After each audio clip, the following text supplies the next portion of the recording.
በአካል ጉዳተኛ እህትና ወንድሞች ህይወት ላይ ፕሮግራም መስራት ፈልጋለሁ ብለሽ ሶሻል ሚዲያ ላይ ያጋራሽውን ቪዲዮ ተመልክተናል። የምታውቁኝ የመልእክት ሜምበሮች ጋር እንዲደርስ አድርጉልኝ። በቻላችሁት መጠን እነሱን ሜንሽን አድርጉልኝ እና እስኪ ሀሳባችሁንም ስጡኝ።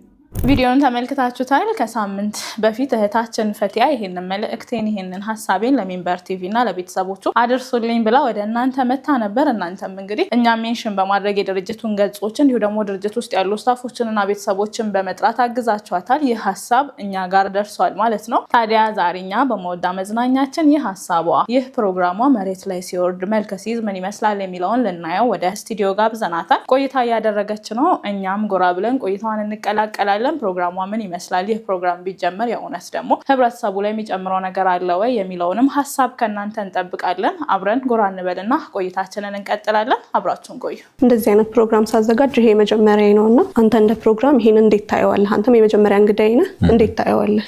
በጣም ጥሩ ነው ማለት በጣም ቆንጆ ፕሮግራም ነው። እንደዚህ አይነት ትኩረት ተደርጎለት ሊሰራ የሚገባው ፕሮግራም ነውና ምክንያቱም አካል ጉዳተኝነት ሲባል ብዙ ጊዜ ወላጆቻችን ራሱ ከቤት የማያወጧቸው አካል ጉዳተኞች አሉ።